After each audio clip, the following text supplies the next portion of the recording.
I'm Bonnie Burnham, the president of the World Monuments Fund, and it's a great pleasure to welcome you tonight to the second H. Peter Stern lecture. The lecture is named for one of our beloved benefactors and longtime supporters and trustees, and his wife, Helen Drudd English, has helped us put together this evening and made it possible, so I want to thank her for this opportunity. And also thank the Asia Society. This is the second event we've held here this year, and we're delighted to be able to have an opportunity to work more closely with a sister international institution.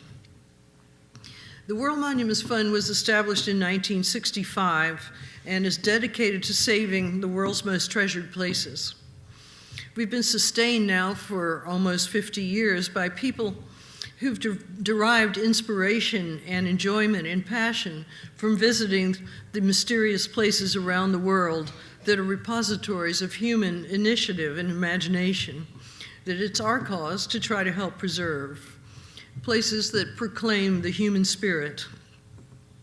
Many of you, like H. Peter Stern, became our supporters through the love of travel, and we therefore thought it would be fitting to devote this annual lecture to that theme. Tonight we have a very renowned travel writer and historian who will speak to us, Mr. Simon Winchester. He explores history through an encounter with an exploration of the real world. His books are very well known, they're bestsellers, and they have engaging titles such as The Professor and the Madman, A Tale of Murder, Insanity, and the Making of the Oxford English Dictionary.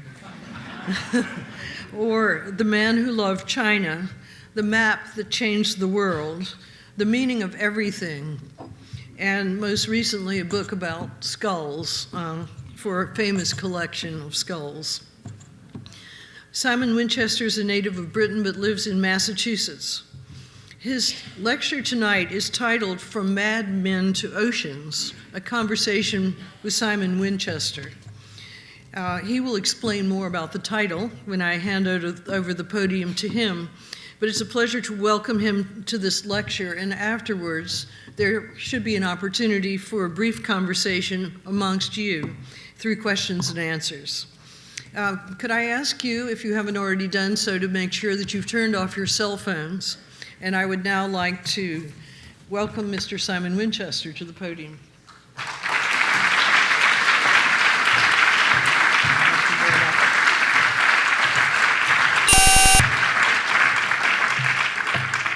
Well, thank you very much indeed, Bonnie, and to Helen also, who I met at the party upstairs, an enormous thank you to you and to your husband for sponsoring this series of lectures. I gather I'm following Pico Iyer, who was here last year, and he's a very hard act to follow, so I'm glad a year has gone past and you've probably forgotten how good he was. I should say something about the title. I have no idea where it came from. I think it was my agent. I mean, it's obviously not a conversation with Simon Winchester because there's no one to converse with other than myself. So it is a lecture by me. And it could indeed be about madmen, and it could be about oceans. It could be all sorts of things. But I thought, because this is the World Monuments Fund, that I would talk a little bit about a monument that is dear to me and is important in the global scheme of things for all sorts of reasons that I imagine you'll understand soon. But first of all, I need to ask how many people have been to it. It's Dunhuang in China. So could you put up your hands, because I'll need to know. So maybe about 10 people have been. So that allows me, I mean, I'm assuming, therefore, that I can talk to you assuming a relative degree of unfamiliarity. I hope that's all right. So to those 10, forgive me if I go over ground that you know only too well. Let me just show you, in that case, those 10 of you can now go to sleep. But if I've worked out this will show you where it is.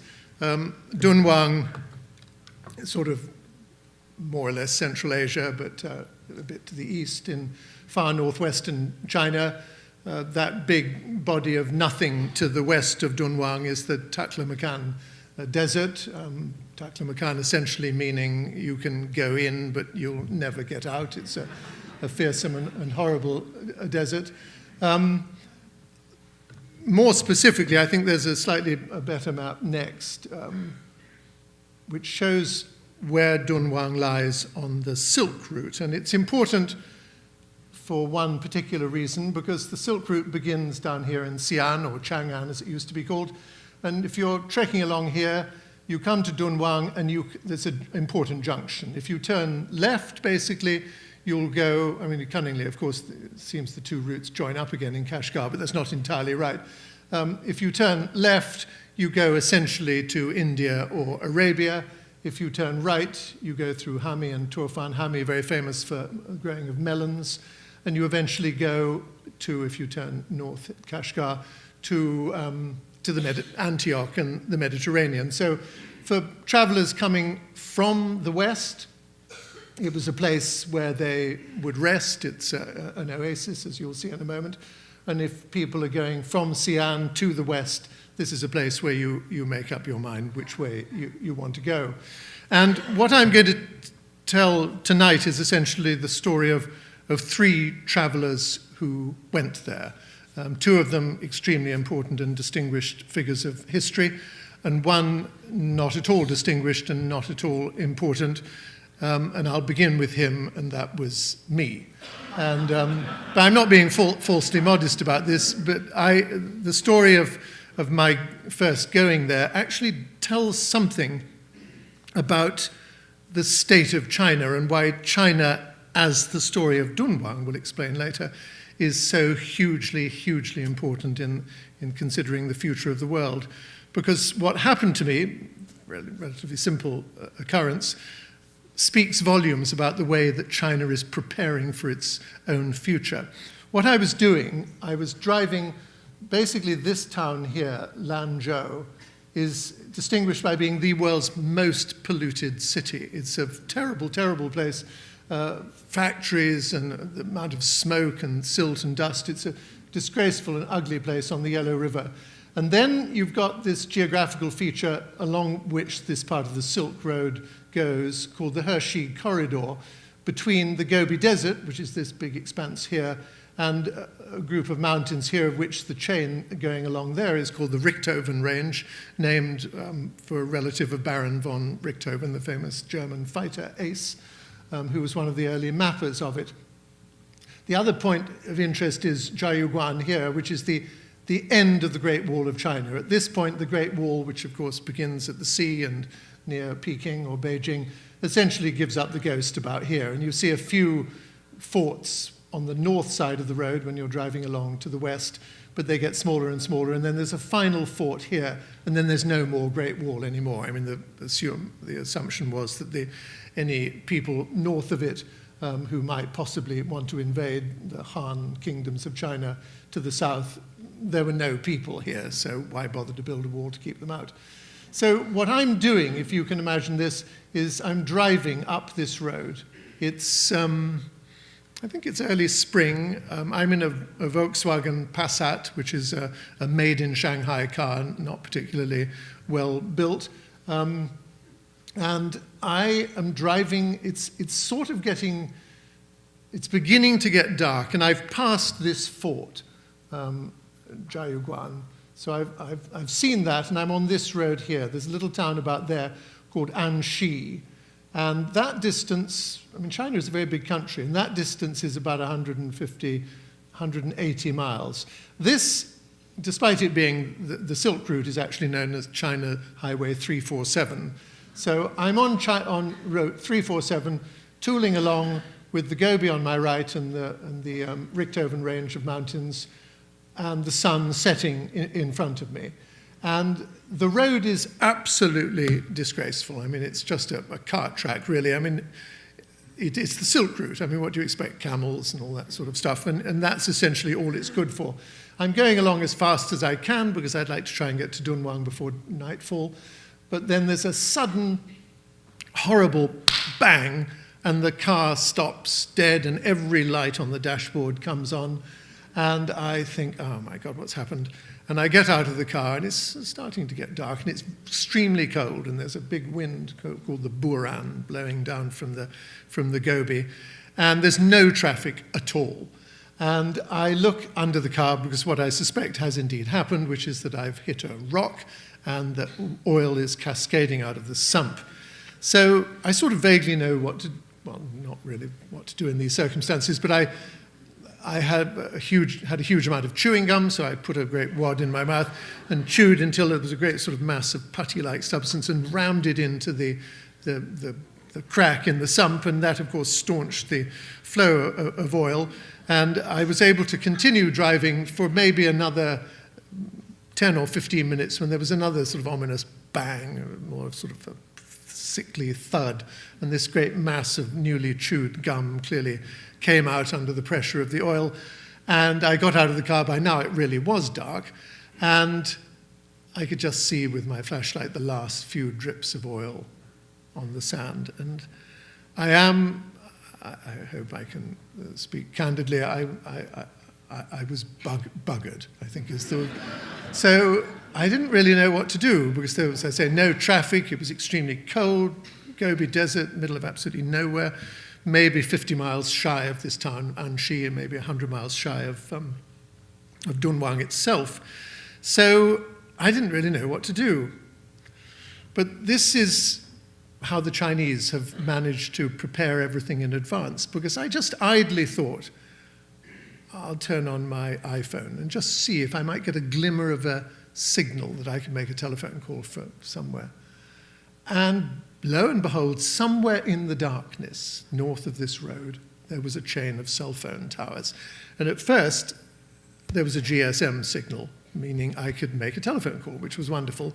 But then the indication came up that not just GSM, but I think GPRS it's called, which is a signal which allows the transmission of data. And I thought, my God, this is amazing. I'm sitting on the edge of the Gobi Desert in a completely knackered car, and I can call up Google. So I did. I went to Google, and I put in hotels Dunhuang, China, thinking this is not going to work. But it did, magically, quite slowly. I mean, this is the Gobi Desert, after all.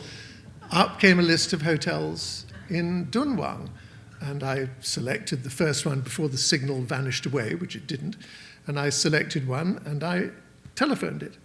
And a voice answered, a woman's voice, and I said, "Ni hao," and from that single exchange, the woman at the other end realized I couldn't speak Chinese with any degree of competence, and said, "Hello, how can I help you?"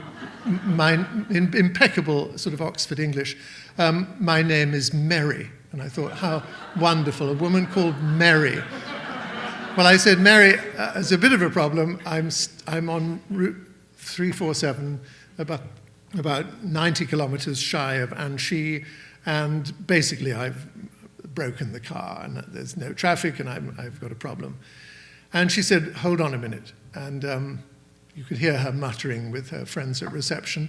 And then she came back to me and said, "All right, what we've decided is that you get into the back of your car, turn the flashers on, and go to sleep. It's not much you can do, but in about 4 hours," and this was at about 9:30 p.m., in about 4 hours, look out for 2 sets of headlights coming towards you. And so I did as was bidden. I went to sleep, and then woken up at about 2 o'clock in the morning by bright lights, and I looked up, and there were 2 vehicles. One of them, it turned out, was a crane, which was going to take the wounded car away, and the other was a Toyota Land Cruiser with 2 young men with bottles of beer and noodles and soup, and they said, "Pile on in, we'll take you back to Dunhuang." And it occurred to me that, I got to Dunhuang, and I saw Mary, and I blessed her, and I thought, the Chinese, who were planning to build a highway along the Silk Route, do it in the right order. They first put up communications towers so that everyone can talk to everybody else, and then they build the road. And the road now exists. It's terribly unromantic. If you go up the Hershey corridor northwest of Lanzhou on the way to Dunhuang, it's a 4-lane superhighway with electronic toll collection. It's far more modern than the Major Deegan, or in the middle of absolutely nowhere. So I blessed Mary, and I blessed China, and I got dawn was coming up when I got to this place, which is known as the Crescent Lake Pagoda. This lake, tiny, in the middle of, this is the Taklamakan, which is why they say it's the desert that if you get stuck in it, you'll never get out. And there was actually a piece, I think in the New York Times the other day, saying that this lake is shrinking very fast. I mean, it's never been very big, but it's in trouble. But basically, I stopped there because I'd always wanted to see it, and I walked up to the top of that dune you can see at the top of the screen and looked west. The sun was behind me, of course, because it was coming up in the east, and I looked west and I saw in the distance basically that line of trees is what I noticed first of all, because Dunhuang is more than anything an oasis. And so everything about a desert is horizontal or it's sand dunes going on. There's nothing sticking out of it, except when you get to Dunhuang, you see hundreds of trees. And you see even the glint of a river. There's a river there as well. And fields, and then there are these remarkable cliffs. And in these cliffs are hundreds upon hundreds of caves, much like the caves in India at Ajanta and Ellora. I don't know if any of you have been to those, but it's a thing that wandering Buddhists do. They find a cliff, they make a cave, either to rest in or to erect a Buddha, or to paint scenes from his life, or paint hundreds of portraits of him. And that's what these caves are. Some of them are painted, some of them are just very simple little holes where sort of mendicants would spend the night, and that kind of thing would be unadorned. But the bigger ones have got wonderful pagoda-type structures outside them, and many of them, these are generally modern things that have gone up to allow tourists to go and look in them, and many of them have extraordinary Buddhas, all built in about the 5th and 6th centuries of BCE or AC, or of the Christian era, whatever you like to call it. AD, what we used to call AD, but is now no longer politically correct so to do. And all of this has to do with the origins of Buddhism in China. How did it get to China? When did it get to China? And this is what occupied the life and obsession and fascination of the next man in the story, who didn't have an encounter in a Volkswagen Passat because he was exploring long before Volkswagen became a company, I think. But he is a remarkable man. I'm going to leave that picture, I think, on the screen, if it's not a trouble for you. I will leave that, but don't be too terribly distracted. And talk about the second person who was one of the two important people, and that's this fellow called Aurel Stein. Aurel Stein is the great man associated with Dunhuang. Great, but also regarded with enormous hostility by most Chinese today, as you'll soon come to understand. He was Hungarian, born in Pest, the other half of Buda and Budapest.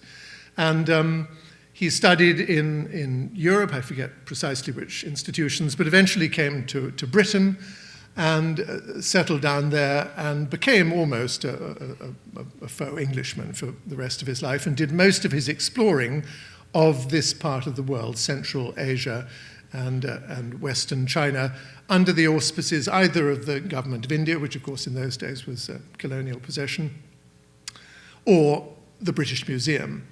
And he did an enormous amount of traveling, essentially to try and work out how Buddhism, which there is a Buddhist temple at a place called Luoyang in eastern China, which dates from the 1st century AD. So clearly Buddhism had been imported from India, where it originated, a long, long time before. And he wanted to try and work out exactly how. Who were the people that brought it? Was it Chinese going over the Himalayas to India, or vice versa, or a mixture of both? And it was his surmise that there would be places in and around the Taklamakan desert that would display the beginnings of Buddhism in China. Well, his celebrated most famous expedition was in 1907. He took 6 months. He was sponsored by, I think, Lord Curzon himself, the Viceroy of India, and the British Museum in London to go to find these Buddhist caves, which were known to exist somewhere in the eastern side of the Taklamakan. And he took this expedition, which took him 6 months to get there. And he was a remarkable man. He was very, very small, 5'4". He was absolutely uninterested in money, in sex, women. I mean, the only thing he had for companionship was a dog all of his life. He had 7 dogs during his lifetime, all of them named Dash for some reason. No dots. You would have thought they might have had a female one but anyway. So Dash was with him and a group of Indian servants, and he had donkeys, and they had the preparations for the expedition. He was very, very meticulous. He wrote letters every day. The result of all these letters and the maps he made, because he was essentially the cartographer to the Great Game. I mean, if you know, the Great Game is where is dealing with the potential, the countries that were between the spheres of influence of the British in India and the Russian Empire, and countries like Afghanistan and this part of the world were sort of caught in the pincer between these two countries. And he made the maps. So when you see things like the Durand Line or the McMahon Line, Aurel Stein had much to do with their initial establishment. Tremendously important figure in cartography. But this expedition is what really made his name, and an act which the Chinese regard as an act of great perfidy, because he eventually, in the high summer of 1907, he reached the place that I showed you a few moments ago. He breasted the summit of these dunes, saw the trees in the distance, realized he was at an oasis, came down the sand dunes and found these cliffs. They're known as the Mogao Cliffs, the Mogao Caves, and started going into this enormous selection of caves. And like anybody, like Lord Carnarvon in the Valley of the Kings in Egypt, would go into each one and be astonished by what he was seeing.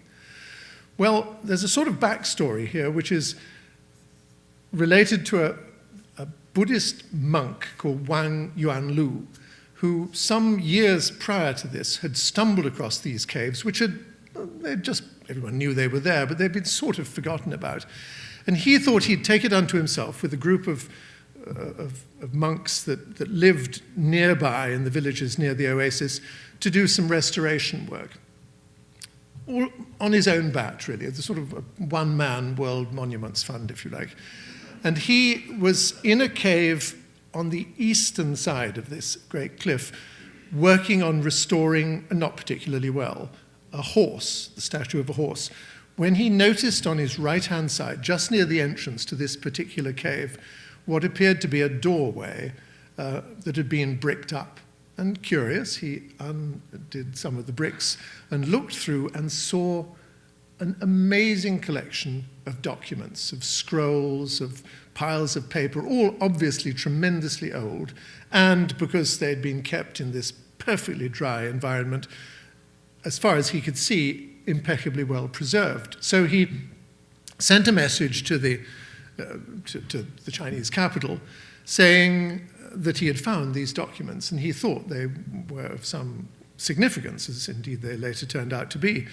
And he was told they would send some soldiers to look after this cave, to guard it from any depredation or predators or whatever, but they never did. And so he was essentially charged with looking after them, this elderly and rather stupid, it has to be said, monk. Everything we know about him, he tended to smile much too much, and he looked a ludicrous figure. Anyway, so here we have him looking after the Dunhuang Caves, and this one cave, now known as Cave 17, that had this huge number of documents, which appeared to be precious. Aurel Stein comes along, and the monk, grinning away, shows him all the caves. He has bricked up the entrance to Cave 17, but Aurel Stein, a very persuasive little man, said, "Oh, what's in there? Let's have a look." And he said, no, I'm afraid I can't show you. He said, "No, you really must show me." So, all right, I suppose I will. And he took the bricks down, and much like Carnarvon, If you remember that wonderful remark, his assistant said, "What do you see in there?" when he went into Tutankhamun's tomb. And he said, "Wonderful things." Aurel Stein essentially had the same reaction because he was aware that what was in Cave 17 were incredible documents telling, as far as he could see from the small amount that he could read, they were in a wide variety of languages, Sanskrit and Devanagari script, Chinese, of course. And this was a treasure trove of unbelievable value, and he wanted it. He was, after all, there to collect for the British Museum. So he said to Wang Yuanlu, "I want to buy these from you." And Wang said, no, you can't. It's not mine to sell, for a start. And Stein said, "No, I can give you." And eventually he talked him into parting with essentially everything in the cave for a figure that all Chinese school children remember to this day, £130. So that number, 130, if you mention it and you talk about Wang Yuanlu and you talk about Aurel Stein, sort of a shudder goes through most young Chinese. They realize that a huge amount of Chinese history was sold for this pittance back in 1907. Well, it took 6 months for them to load 25 wagon loads of documents and package them all up and send them back to London. And they are all now in the British Museum in London. They didn't clear the cave completely. All sorts of, once the word went around Europe that this treasure trove of documents had been found, explorers from Russia, from France, and from Harvard, Langdon, was it Hughes or Langdon Thomas? I forget his name. But the man who was the model for Indiana Jones, effectively, an explorer from Harvard, he came. And so there are small numbers of these documents now to be found in the museums in St. Petersburg and in Paris, and indeed in Harvard. But the bulk of them, the ones that were bought for these £130, remain to this day, and to the vexation of many Chinese, in the British Library, in the British Museum, I should say, in London. Well, this was the high point of Aurel Stein's career. He went on to do many other things. And oddly enough, he overlaps with the third person, traveller to Dunhuang, in 1943, when for the first time ever he managed actually to get to Afghanistan, the place that really was at the pivot of the Great Game, and this place he had always wanted to get to, but for some reason had never managed to get to.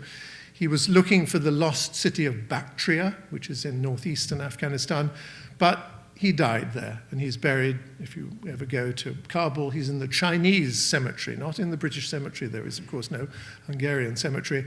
But so Aurel Stein's grave is one of those great way stations, and if you're fascinated, people like Sven Hedin, who was the great Swedish explorer of that part of the world, Aurel Stein, a great man, buried in the Chinese cemetery in Kabul in Afghanistan. One document above all is important. I mean, there were star charts, there were all kinds of astonishing encyclopedias and things in this treasure trove, but one document above all is important, and I'll get to it in a few seconds. But first of all, I wanted to talk about the third person who came across Dunhuang and who really recognized more than almost anyone else its importance in the great scheme of things, not just in the scheme of things Chinese, but in the world scheme of things. And that is a chap that I wrote about a few years ago called Joseph Needham. Now, I don't know how many of you know the story of Joseph Needham, but it is a fairly extraordinary one. Needham was born in London in 1900. He had the parents, father was also called Joseph Needham, mother was a completely insane French-Irish woman. The two of them fought incessantly, but apparently sometime Easter, I guess it would have been 1899, there was sufficient quiescence in the house for a procreation to occur. And at the beginning of the year, there was born to them this small creature, a boy. They disagreed violently over what he should be called, and so they gave him this great portmanteau name, Noel Joseph Terence Montgomery Needham, with his father calling him Noel because he was born at Christmas time, his mother, being a bit Irish, calling him Terence. He decided that for the sake of sort of family peace and quiet, he would call himself by his middle name, Joseph. And he grew up in Wandsworth in southwest London. Pretty miserable childhood, I think, brought up by a French governess who taught him French, and he became extremely adept at languages, such that by the time he was 13, he could speak and write 7 languages perfectly well, including Russian and Polish, but Latin and Greek, obviously he couldn't speak them, or ancient Greek, but he could certainly write them, and English and French and Italian. He could do all sorts of remarkable things. His father was a very kindly man. His mother, as I said, was insane, but father would teach him how to drive railway trains. He had a great friend who was a surgeon who specialized in what was then relatively new. We're talking about 1914, 1915. The surgeon who in Britain invented the hysterectomy. And he would invite the young Joseph, now a 13 adolescent boy, to come along and help him perform the operations, at least hand him catgut and things like that, and give him a guinea a time for doing so. And Joseph consequently became, very important to him in later life, very familiar with the inner workings of ladies. This same doctor also, for some extraordinary reason, had a particular interest in the lemur, that strange little creature that lives in Madagascar. Apparently lemurs get cataracts, who knew, and he would perform pro bono, one imagines, operations to relieve lemurs of their cataract problems. So young Joseph was called to help with this surgery as well.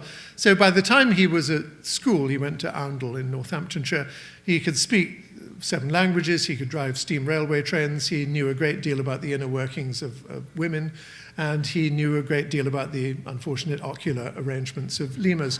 So he was well positioned to go up to Cambridge. He went to Caius College, Cambridge in 1918, initially to read medicine, but was then told that actually, I hope I'm not insulting any doctors in the audience, that medicine was really just sort of carpentry.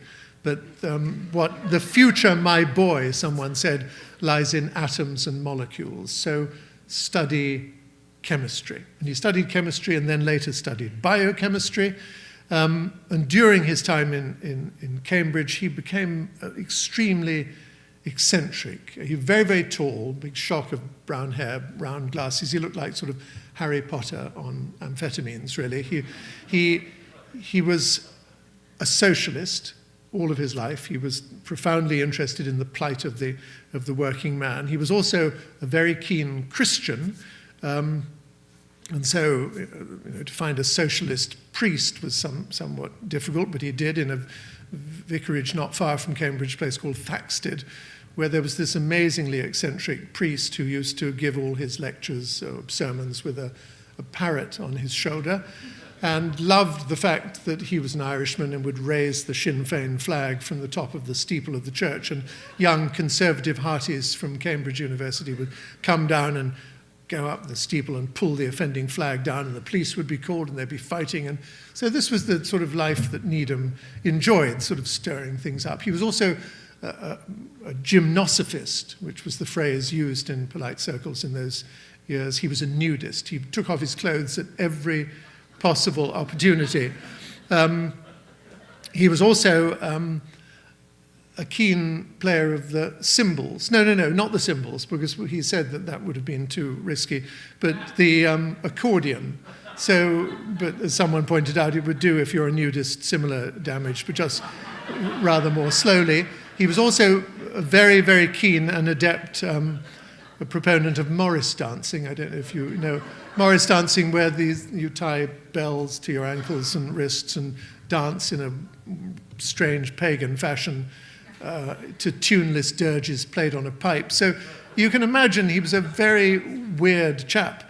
He also smoked incessantly, although he became a fellow of Caius, and indeed his rooms, he lives in the main court of Caius in room K1, which before he became a fellow and was given permanent rooms, was occupied by a very famous biologist called Sir William Bate Hardy, but is now occupied by Stephen Hawking. So if you go to Caius College, it just says something about the continuity of Cambridge intellectual life.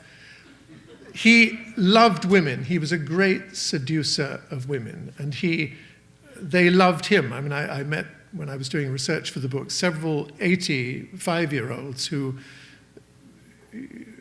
when talked about his relatively predatory attitude, no, they became dreamy and said, oh, he was just the most wonderful man in the world. They just loved Joseph Needham. He did a PhD in biochemistry, and he loved it because he said it was full of clever Jews and talkative women. And he loved Jewish people, and he loved talkative women, and he worked his way, as far as one can see, through all of the talkative women in the biochemistry department, and eventually married one of them, a Quaker woman, or daughter of Quakers from Devon, called Dorothy. And they married, and they had the service in the Caius College chapel on Friday the 13th of September, 1924, and he, I think, slightly surprised Dorothy, who was a rather prim and proper woman, by saying that this would, of course, be a thoroughly modern marriage, and it wouldn't be constrained by the conventions of normal matrimonial rectitude,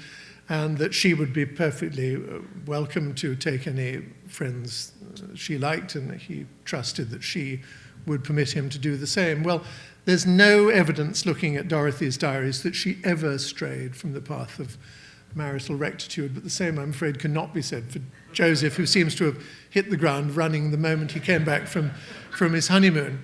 And this does all have a point, because in 1937, after he had written a monumental 3-volume book on chemical embryology, which is still a classic work for people that are interested in chemical embryology, a young Chinese woman called Lu Guizhen from Nanjing arrived in Cambridge to study for a PhD under the supervision of Dorothy Needham.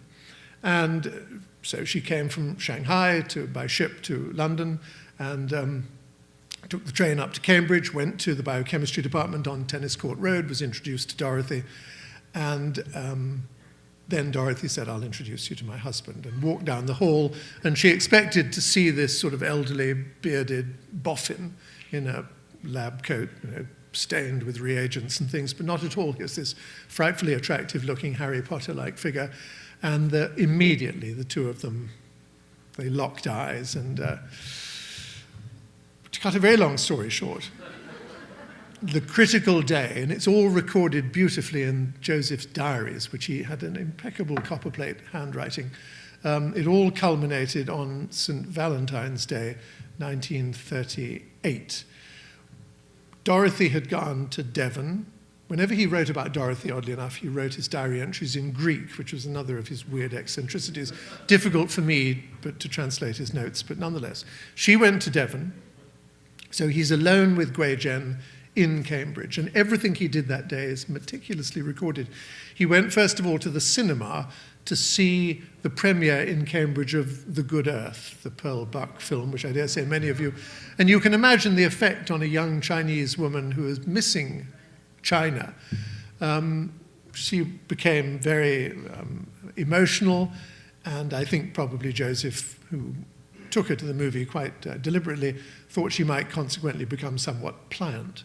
Well, he then took her to what was the most expensive Italian restaurant in Cambridge at the time. It was called the Venetian, and in the Cambridge University Museum, the bill is still there, you can find it. A considerable amount of wine was consumed, which must have made her even more pliant, and they then repaired to his rooms, K1, in Caius College. And then his diary is somewhat silent, and yet eloquent in its silence. It first of all has 3 asterisks, which to me suggests that something happened, or something major happened, or something not so major happened 3 times. But anyway, it's clearly something happened, but it's what is in the diary immediately after it that's important, and that is, you see, first of all, in pencil, written by him, and then in ink as he becomes more confident, the first ever Chinese character that he ever writes in his life. And if I had more time, and I think this watch is upside down, I guess I don't have a great deal of time. I ask people what they think that character might have been, and people are very nice about this and say love or her name, Lu Guizhen, or something like that. But it wasn't. It was the word, or it's actually two characters, for cigarette. And you can sort of imagine the moment. After the 3 asterisk event was over, Joseph reaches to his bedside table and he smoked Player's full-strength cigarettes. He took 2 out, and like that wonderful film, whatever it was, he puts 2 of them, lights both, hands one to Guizhen in bed beside him, inhales, exhales, and turns to her and says, "How do you say this in Chinese?" And she told him and wrote it down.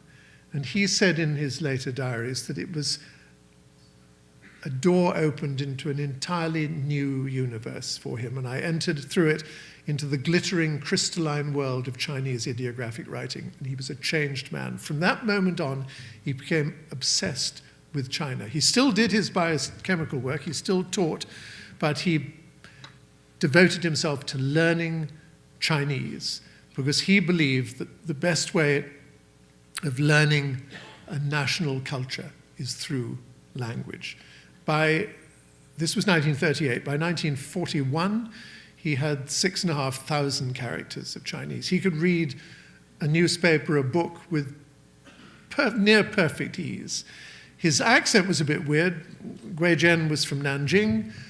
The professor of Chinese at Cambridge at the time was from Czechoslovakia. So these were the 2 people that helped him. But anyway, to cut once again a very long story short, in 1942, it was evident that because of the Japanese invasion, some extraordinary things were happening. One of the things that the Japanese wanted to do was to starve Chinese intellectual life out of existence. And so they destroyed universities all over eastern China, Fudan in Shanghai, Beida in Beijing. They just sacked them. They turned them into brothels or barracks for their soldiers or whatever. But nonetheless, the Chinese were determined to keep their intellectual life alive. And they went, and it's a wonderful sort of untold story, really. I think it would make a very good film.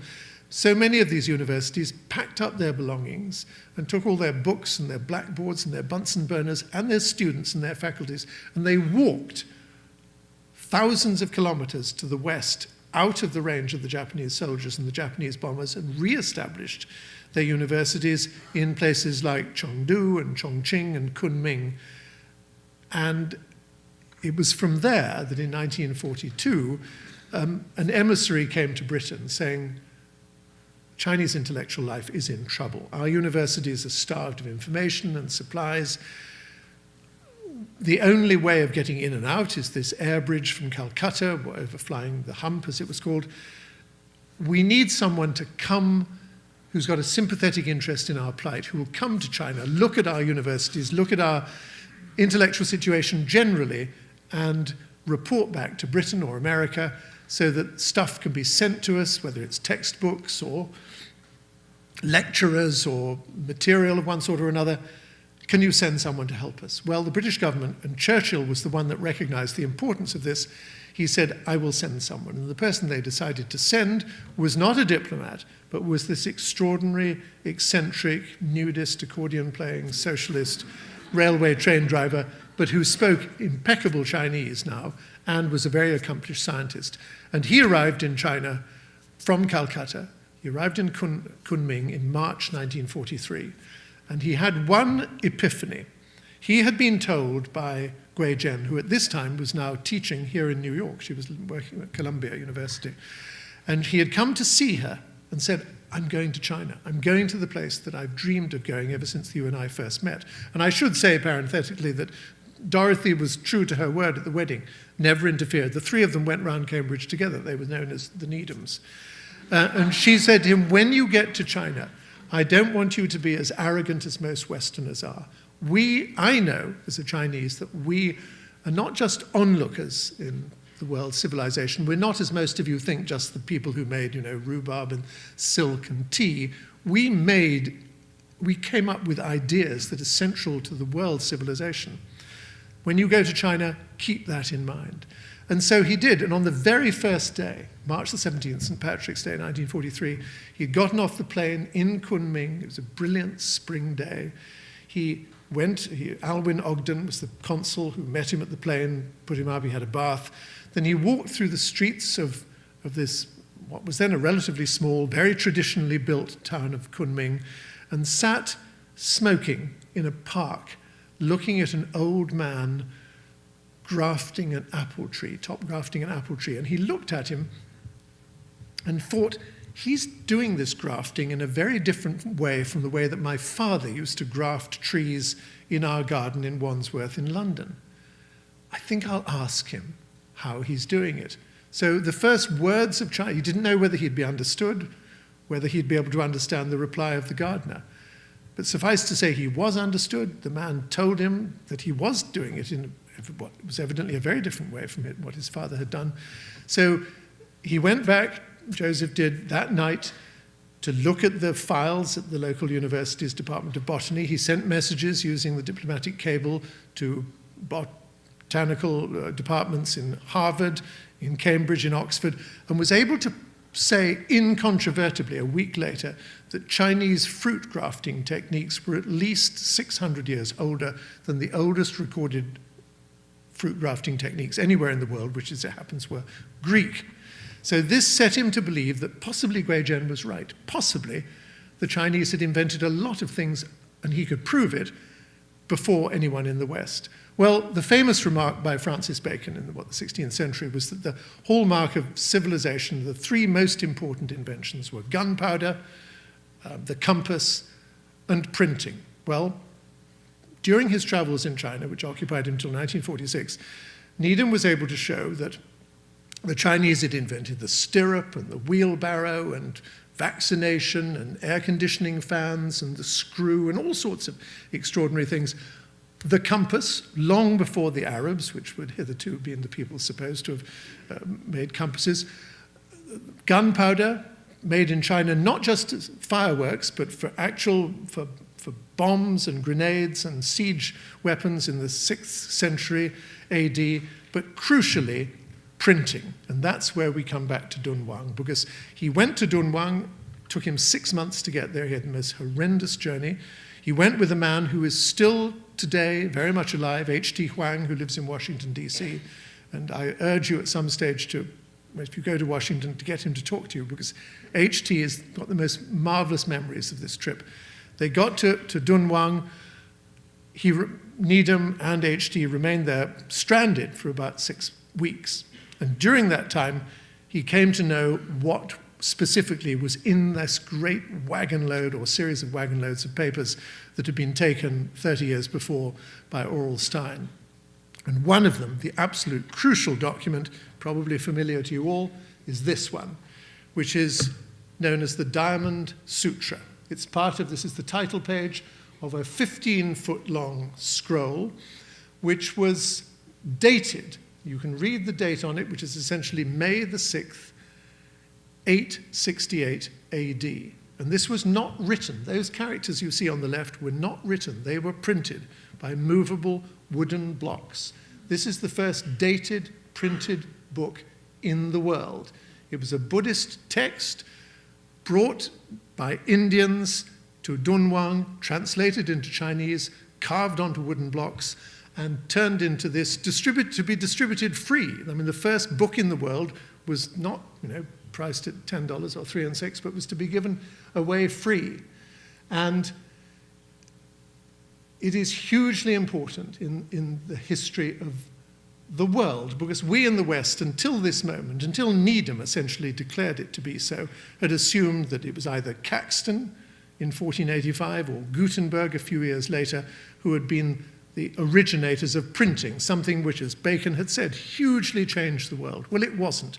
It was the Chinese, and it was 6 centuries before we Westerners had ever done such a thing. So the Diamond Sutra, which was it was unrolled from its scroll, it was stuck, rather it's made of mulberry paper, it was stuck very badly onto sheets of cardboard and remained in the British Library until, well, it's still there now, but they've restored it beautifully 2 years ago, and it's now back on public display. It's next to the manuscript of Alice in Wonderland. So if anyone wants to go to the British Museum, the two things to see, in my view, are Alice in Wonderland, the original manuscript, and this, the first ever printed, dated book in the world. And that is, above all, in my view, why Dunhuang is not just a pretty place, not just a spectacular junction point, not just a beautiful oasis, but it reminds us of something that we all ought to recognize, is that however powerful and wise and old we think we are in the West, we are as nothing compared to the 5 millennia of total civilization that has been reposited in China and the people of China, the Middle Kingdom. I once saw, not far from here actually, the place where most Chinese rockets are sent off into space, and there's a huge notice outside it in many languages, including English. And it says, quite simply at the bottom, "Without haste, without fear, we shall conquer the world." And it's when you look at things like this and realize that they knew how to print documents and make gunpowder and use the compass and create the stirrup and the wheelbarrow and the siege cannon hundreds of years before we did, I think we should take very seriously the thought that the Chinese will one day conquer the world. Thank you very much indeed.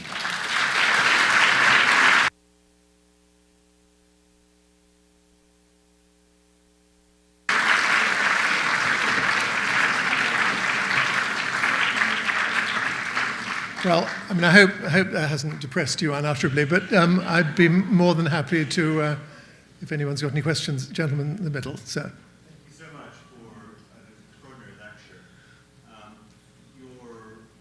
Your lecture talks about their capacity, but my question to you is, do they have the intent? Because they have always been more interested in themselves than another, and that is, in one sense, our preservation. I think it's a very good question. I hope everyone could hear it. What is the intent of the Chinese? Is it to conquer the world? And I think you're absolutely right. The Chinese, and obviously Tibetans will argue about this, have rarely extended themselves beyond their border. I mean, the famous remark, which still haunts me, when after we, the British, lost the American colonies, date that shall live in infamy, we, King George III, thought, well, okay, we've lost America, well, let's go and have a look at the other allegedly great country on the other side of the world. Let's go to China. And so they mounted this great expedition called under Lord Macartney, where 3 ships went to Canton or Shanghai and went up the Grand Canal and presented themselves to the emperor, who treated them with utter disdain. I mean, they said, you stand beside the Burmese and wish us happy birthday. It's very nice of you to have come. But they said, no, we brought you all these presents. And they had brought Waterford crystal and carriages and astrolabes and clocks. And the emperor opened a few of these things and said, China from Ireland? I mean, we've been making this stuff for years. I didn't put it quite like that. We have no need of your manufactures. We have no need of you. We, the Middle Kingdom, Zhongguo, we're sufficient unto ourselves. And that's been the guiding mantra of China for essentially all of its history. They don't need us. They don't want us. They know they're fixed in the cosmos, but they want to be respected. And I think when we talk and get worried about the fact that they've got this Ukrainian aircraft carrier and American admirals are worried about power projection and Obama's putting troops in northern Australia to counter a possible threat, and the Japanese are worried about the Senkaku Islands and so forth. I don't think, this is my personal opinion, I don't think the Chinese are flexing their muscles to expand themselves, but they're just re-establishing themselves as undeniably the most important country in the world. But they're not going to gobble us up. At least they're not going to gobble us up territorially. They may gobble us up financially, but that's another matter. But I think we can rest in our beds. They're not going to conquer us physically, no.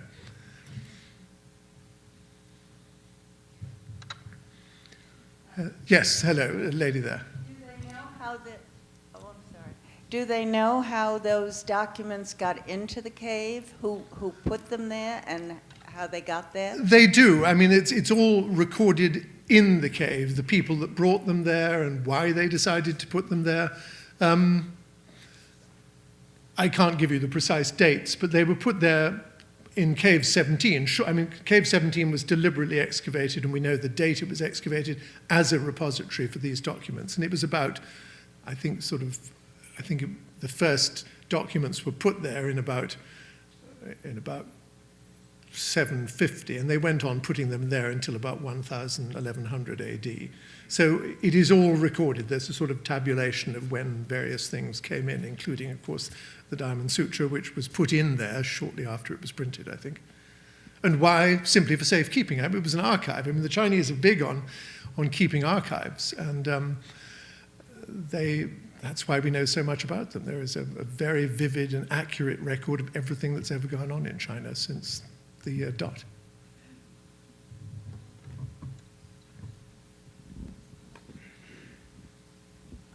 When we were in Dunhuang, we went at the caves, we went into a little museum, and our guide was explaining a lot about the caves and all the history and so on and so forth. And he bemoaned the fact that all of these scrolls were gone and that everybody in the whole world had taken them and so on. And I asked him at one point, and he spoke English very, very well, marvelous man, and I said, do you think they would have survived the Cultural Revolution? And he waited a moment, and he looked down, and he said, no. And I thought that was an interesting fact, that it was good that they were hidden when they were hidden, but they would have been in full flower at that time. Well, it's funny you should say that, because my feeling is actually the opposite.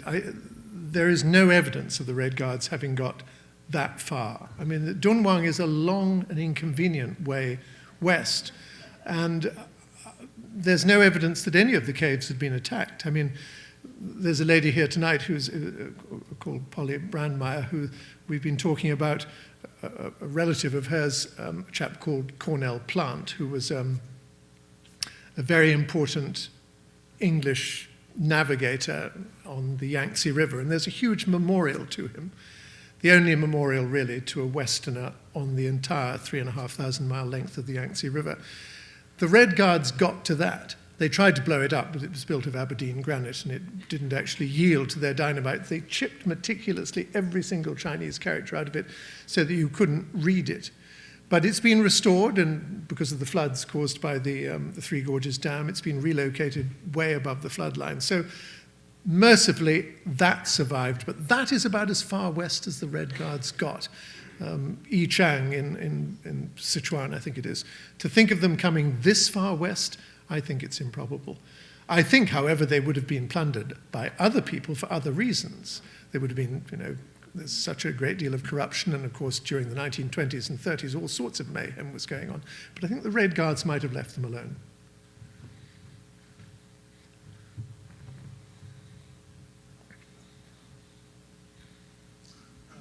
Thank you for a wonderful lecture, very imaginative talk.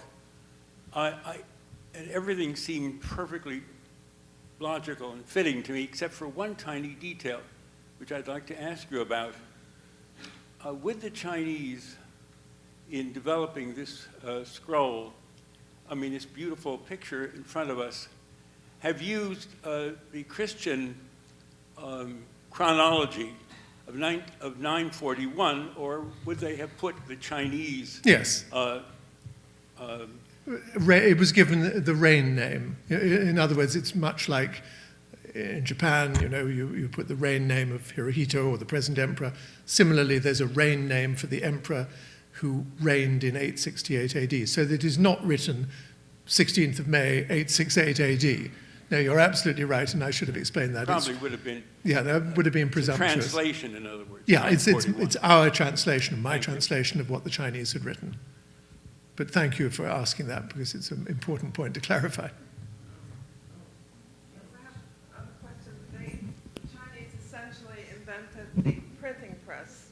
The Chinese invented the printing press long before Gutenberg, essentially. That is essentially true. These But are wooden blocks. But what did they do with it? Did they really, I mean, when Gutenberg invented the printing press in the West, it made a huge difference in the West. Did this make a huge difference? Well, a huge in China? difference because, well, except, of course, Or was it put in the cave and it left there? Or were there books printed all over China as a result of this? no. I mean, then this is one of the problems with China, and this goes into the whole question of the Needham question, which is why Chinese science didn't spread much beyond China, why Chinese science petered out in the 15th and 16th century, while science was racing ahead apace during the Renaissance in Europe. But no, it also goes to the question of who information was for. And it was largely kept, I mean, there were printed books by the score, but they were jealously guarded by the palace, by the priesthood, and not given to the common people. I mean, one of the many reasons why, for instance, in Korea, where Chinese was used as the written language of Korea, King Sejong in the 14th century said, this language is so complex, it can only be understood by essentially the Mandarinate. The ordinary people must have a language, and so he invented what is the current Korean phonetic language. Remember that this isn't a phonetic language. So on all sorts of levels, the phenomenon of printing was it seemed restrictive. It seemed that it would spread itself throughout not only the country, but beyond the country's borders. Well, it didn't. And it's one of the many problems that afflict China and Chinese culture. It's restricted to a certain class of people, and it's restricted to the Chinese people in the way that Gutenberg and Caxton's language was not. I'm wondering if you might entertain the argument that the 5 millennia of civilizational depth actually could create a kind of an illusion on the part of the Chinese, because when you made that comment at the end about global inevitability, and I think about the environmental degradation, the water problems that they may face if the glacier melts, lack of critical thinking in terms of politics, you can't discuss that in schools or the universities. The tremendous corruption. There was an article you probably saw in the New York Times a few days ago about the bookstore in Hong Kong, where you can buy all the books on the corruption of the leadership, which of course is undermining economic efficiency. And now, because of the prosperity, many people no longer wanting to be workers, and firms leaving for Cambodia and in Indonesia, and the economy now having a problem of finding workers. So one looks at China from a different perspective. I mean, think about the air pollution and managers leaving the country. I mean, where is the sense of inevitability? Are they actually confronting these kinds of issues, or are they remaining sort of lost in this kind of... I think it's everything you say is absolutely valid.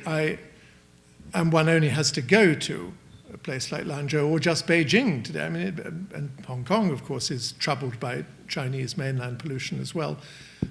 Every single one of the things you say is a problem for the future of China.